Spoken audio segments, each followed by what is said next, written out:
नमस्कार साथियों, आज की इस वीडियो में हम 18 मार्च को जो केमिस्ट्री का एग्ज़ाम होने वाला है उसके लिए इनऑर्गेनिक केमिस्ट्री के 30 इंपॉर्टेंट क्वेश्चन लेकर आपके लिए आए हैं, जिसमें हमने 3 चैप्टर इंक्लूड किए हैं। चैप्टर नंबर 4 डी एवं ए ब्लॉक, चैप्टर नंबर 5 उपसंयोजन यौगिक और चैप्टर नंबर 10 जैव अणु। तो इन तीन चैप्टर से आपको 30 इंपॉर्टेंट क्वेश्चन देखने को मिलेंगे, जो आपके लिए काफ़ी इंपॉर्टेंट होंगे और इनमें से कुछ क्वेश्चन आपको बोर्ड एग्जाम में जरूर देखने को मिलेंगे। और ये जो इंपॉर्टेंट क्वेश्चन है, 30 इंपॉर्टेंट क्वेश्चन, वो आपको हिंदी एंड इंग्लिश दोनों माध्यम में आपको जरूर मिलेंगे। तो जो स्टूडेंट फर्स्ट बार इस एम के बोस्ट यूट्यूब चैनल पे आए, वो चैनल को लाइक शेयर सब्सक्राइब करना ना भूलें, जिससे आने वाले दिनों में आपको आपके सब्जेक्ट से रिलेटेड काफ़ी महत्वपूर्ण वीडियो का नोटिफिकेशन सबसे पहले प्राप्त हो सके। तो सीरीज को हम स्टार्ट करते हैं। पहला क्वेश्चन आपकी स्क्रीन के सामने है कि लेंथेनाइड संकुचन किसे कहते हैं और इसके प्रभाव को समझाइए। मतलब लेंथेनाइड संकुचन किसे कहते हैं और इसके कारण आवर्त सारणी पर क्या प्रभाव पड़ता है वो आपको बताना। और ये क्वेश्चन बार बार हर 2 साल या 3 साल से रिपीट होता है, तो काफ़ी इंपॉर्टेंट क्वेश्चन है लेंथेनाइड संकुचन। इसके बाद अगले क्वेश्चन की बात करें कि लेंथेनाइड एवं एक्टिनाइड श्रेणी में 2 समानताएं और 2 असमानता बताइए। तो राइट द सिमिलरिटी एंड डिससिमिलरिटी कितनी बतानी है आपको 2 लेंथेनाइड और एक्टिनाइड सीरीज के अंदर। तो लेंथेनाइड व एक्टिनाइड श्रेणी में 2 समानता और 2 असमानता आपको बतानी है। इसके बाद क्वेश्चन नंबर जो 3 आपको आपकी स्क्रीन के सामने है, उसमें पहला क्वेश्चन आपसे ये पूछा गया है, इसके अंदर है कि आपको इलेक्ट्रॉनिक कॉन्फ़िगरेशन अर्थात इलेक्ट्रॉनिक विन्यास बताना है। तो right the electronic configuration of the following. तो इसमें कौन कौन से आपको एलिमेंट दिए हैं। तो एक एलिमेंट है आपका कॉपर, दूसरा एलिमेंट है क्रोमियम, तीसरा एलिमेंट है गैल्डोलिनियम और चौथा जो आपका एलिमेंट है वो सीरियम। आपसे क्वेश्चन पूछा हूँ, कमेंट्स करके जरूर आंसर देना कि जीडी का एटॉमिक नंबर कितना होता है। जीडी का एटॉमिक नंबर कितना होता है, कमेंट्स करके जरूर बताइए। इसके बाद अगला क्वेश्चन है कि निम्न को परिभाषित करते हुए एक उदाहरण दीजिए या give an example define the following. ठीक है, एक तो इसमें पैरा यूरेनियम तत्व या पैरा यूरेनियम एलिमेंट बोलते हैं, दूसरा अंतरकार्शिक यौगिक या कंपाउंड। तो इन दोनों की खासकर पैरा यूरेनियम तत्व के लिए आता है कि उसको परिभाषित करते हुए इसका एक उदाहरण दीजिए। तो क्वेश्चन नंबर 4 क्या था, निम्न को परिभाषित करते हुए एक उदाहरण दीजिए। कौन कौन सा क्वेश्चन है, पैरा यूरेनियम तत्व और अंतरकार्शिक कंपाउंड। इसके बाद अगला क्वेश्चन है आपको कि निम्न आयनों का आपको चुंबकीय आघूर्ण ज्ञात करना है। निम्न आयनों का आपको क्या ज्ञात करना है, चुंबकीय आघूर्ण ज्ञात करना है, जिसको आप मैग्नेटिक मोमेंट कहते हो। और इसमें 2 आयन है, एक तो Mn2+ और एक Ni2+। Mn2+ और Ni2+ का चुंबकीय आघूर्ण आपको ज्ञात करना है। चुंबकीय आघूर्ण से रिलेटेड एक क्वेश्चन आपको बोर्ड एग्जाम में जरूर देखने को मिलेगा। इसके बाद अब चलते हैं बेटा नेक्स्ट क्वेश्चन पर, जो आपकी स्क्रीन पे है कि निम्न का कारण बताइए।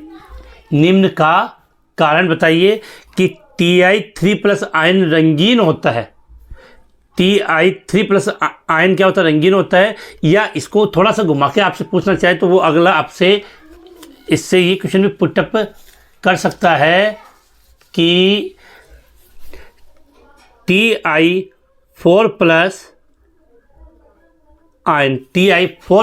आयन क्या होता है, रंगहीन होता है। रंगहीन होता है। तो दोनों में से कोई क्वेश्चन पुटअप कर सकता है। इसके अलावा संक्रमण तत्व होता है वो परिवर्तनशील ऑक्सीकरण अवस्था प्रदर्शित करते हैं। संक्रमण तत्व परिवर्तनशील ऑक्सीकरण अवस्था प्रदर्शित करते हैं। इसके बाद अगला जो क्वेश्चन है, संक्रमण तत्व संकुल आयन बनाते हैं तथा उत्प्रेरकीय गुण प्रदर्शित करते हैं। तो इन सब का आपको क्या बताना है, कारण बताना। ये क्वेश्चन नंबर 6 के अंदर आपको देखने को मिल जाएगा। इसके बाद जो अगला क्वेश्चन है वो सभी जानते हो, और डी ब्लॉक जिन्होंने थोड़ा बहुत भी पढ़ा होगा तो इस क्वेश्चन का आंसर आपको जरूर आता होगा कि संक्रमण तत्व किसे कहते हैं। वाटर ट्रांजिशन एलिमेंट तथा जिंक कैडमियम और मरकरी को संक्रमण तत्व क्यों नहीं माना जाता। तो वाई जिंक कैडमियम और mercury are not considered transition element. तो काफ़ी इंपॉर्टेंट क्वेश्चन है कि संक्रमण तत्व किसे कहते हैं और जिंक कैडमियम और मरकरी को संक्रमण तत्व क्यों नहीं माना जाता है। इसके बाद अगला जो आपसे क्वेश्चन पूछा, क्वेश्चन नंबर 8, जिसके अंदर आपको क्रोमेट और परमैंगनेट आयन की क्या बनानी है, स्ट्रक्चर बना के आनी है कि क्रोमेट व परमैंगनेट आयन की संरचना बनाओ। तो make the structure of chromate and permanganate ion. अगला क्वेश्चन है कि जलीय विलयन में पीएच को परिवर्तित करने पर क्रोमेट और डाइक्रोमेट आयन में अंतर रूपांतरण को समझाइए। तो ये इंटर कन्वर्जेंसन है इनमें, किसमें, क्रोमेट और डाइक्रोमेट में। कौन से, जलीय विलयन में जब हम पीएच को चेंज करते हैं। तो क्वेश्चन काफ़ी अच्छा है। जलीय विलयन में पीएच को परिवर्तित करने पर क्रोमेट तथा डाइक्रोमेट आयन के अंतर रूपांतरण को समझाइए।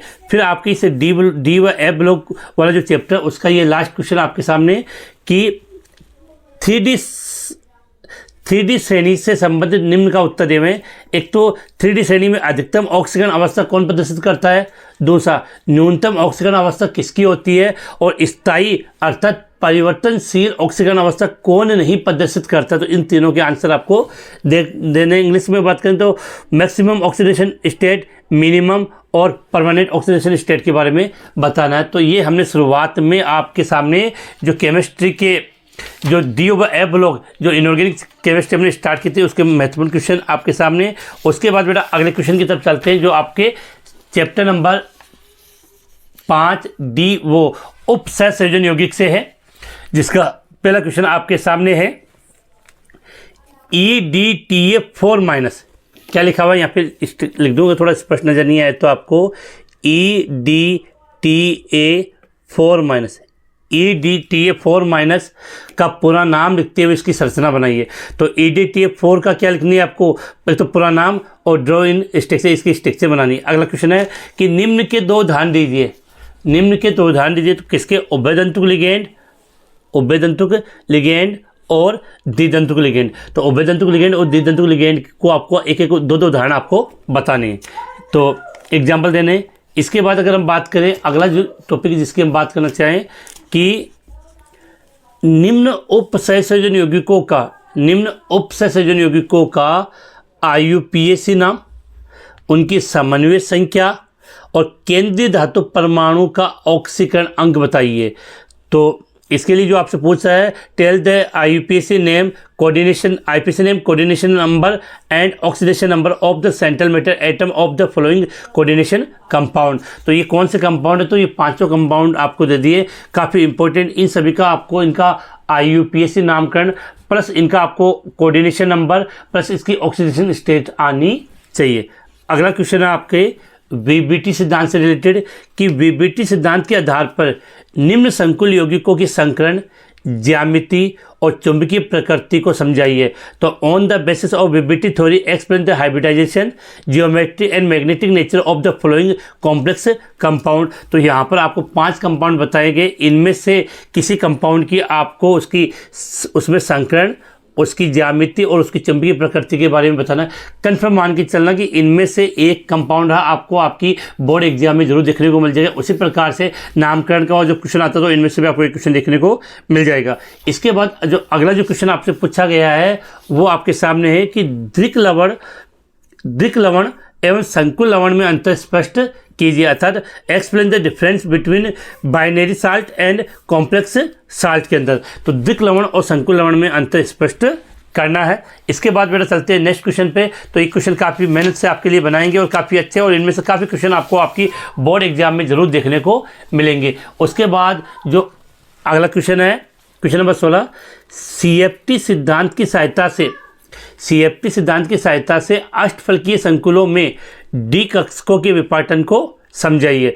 तो जो अष्टफलकीय संकुलों में जो डी कक्षकों का विपाटन होता है उसको CFT की सहायता से आपको समझाना है। इसके बाद अगला जो आपसे क्वेश्चन है कि निम्न संकुल आयनों के ज्यामितीय समावेवी बनाइए। तो make the geometrical isomer of the following complex ion. तो ये जो कंपाउंड दिए गए इनके आपको क्या बनाने, ज्यामिति समावेवी बनाने। ये जो इंपॉर्टेंट क्वेश्चन आपके सामने लेकर आया हूँ, इसको आप बैठकर इनको हल करें और फिर शाम की जो क्लास होगी उसमें इन सभी इंपॉर्टेंट क्वेश्चनों को आज हल करवाया जाएगा, जिससे आपको ये पता चल जाएगा कि इसमें से कितने क्वेश्चन आपको आते हैं और कौन कौन से क्वेश्चन नहीं आते, उनका आंसर आप नोट कर सकते हैं। इसके बाद अगला निम्न को परिभाषित कीजिए, डिफाइन द फॉलोइंग। एक तो किलेट लिगेंड, दूसरा है होमोलेप्टिक व हाइड्रोलेप्टिक संकुल। इसके बाद क्वेश्चन नंबर 19, निम्न यौगिकों में कौन सी समवायता पाई जाती है। प्रश्न नंबर 19, निम्न यौगिकों में कौन सी समवायता पाई जाती है। तो which isomerism is found in the following compound. तो यहाँ पर 3 कंपाउंडों का ग्रुप लिखा हुआ है। यहाँ पर आपको पहचान करनी है कि उनके मध्य कौन सी आइसोमेरिज्म पाई या समायोजकता पाई जाती है। इसके पश्चात इस चैप्टर का जो लास्ट क्वेश्चन है वो आपके सामने कि निम्न को समझाइए कि चतुष्फलकीय संकुल हमेशा कौन सा चक्रण करते हैं? उच्च चक्रण वाले होते हैं। चतुष्फलकीय संकुल हमेशा उच्च चक्रण वाले होते हैं। दूसरा, TiH2O6 आयन बैंगनी रंग का होता है। इसको आपको एक्सप्लेन करना समझाना है, लेकिन इसको ये जो समझाना है वो CFT के आधार पर समझाना है। किसके आधार पे? CFT के आधार पे। तो इस प्रकार से हमने जो उपसदस्य जो कंपाउंड थे उसके भी मैंने 10 जो इंपॉर्टेंट क्वेश्चन है वो मैंने आपको यहाँ पे बता दिए। इसके बाद देखो आपका जो अगला चैप्टर है उसकी हम बात कर लेते हैं जैव अणु, जिसको आप बोलते हो बायोमोलिक्यूल्स। तो इससे काफ़ी छोटे छोटे क्वेश्चन आते हैं, तो यहाँ से छोटे छोटे क्वेश्चन आपको काफ़ी देखने को मिल जाएंगे। पहला क्वेश्चन तो देखो बेटा, आप जो आपकी स्क्रीन पे सामने कन्फर्म है कि ये जो बता रहा हूँ यहाँ से क्वेश्चन आपको जरूर बोर्ड एग्जाम में मिलेंगे। अब कितने मिलेंगे वो तो पेपर होने के बाद ही पता चलेगा, लेकिन काफ़ी क्वेश्चन आपको आपके 18 मार्च को जो होने वाले पेपर है उसमें जरूर मिलेंगे। अगला, निम्न में अंतर स्पष्ट कीजिए। पहला, DNA एवं RNA। दूसरा, रेशेदार व गोलिकाकार प्रोटीन। तीसरा, एमिलोस व एमाइलोपेक्टिन। एमिलोस और एमाइलोपेक्टिन किसकी इकाइयाँ होती है? कमेंट्स करके बता दीजिए बेटा।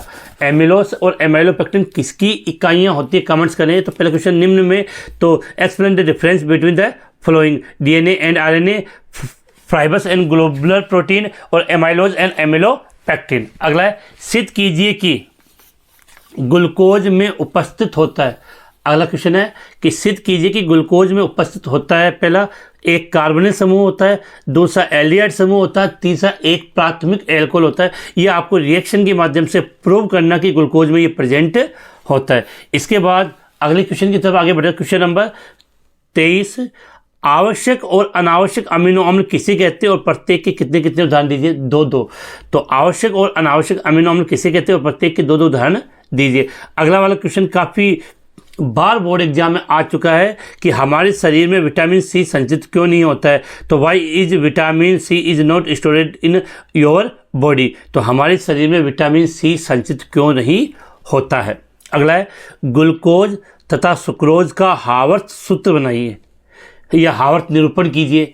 ग्लूकोज व सुक्रोज का हावर्थ सूत्र आपको, या हावर्थ जो फॉर्मूला होता है वो आपको यहाँ पे बना के आना है।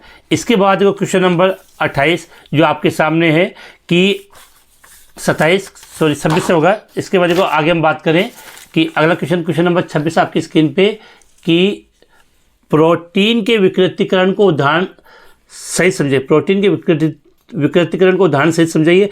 पहला, निम्न, तो प्रोटीन को विकृतीकरण को आपको उदाहरण सहित समझाना है। अगला क्वेश्चन है 27वां, निम्न को परिभाषित कीजिए। एक तो अपवर्ड श्रृंखला, काफ़ी इंपॉर्टेंट है बेटा क्वेश्चन। दूसरा, एनोमेरिक कार्बन। तीसरा, ज्यूटर आयन। और चौथा, पेप्टाइड बंध। तो अपवर्ड श्रृंखला, एनोमेरिक कार्बन, ज्यूटर आयन और पेप्टाइड बंध।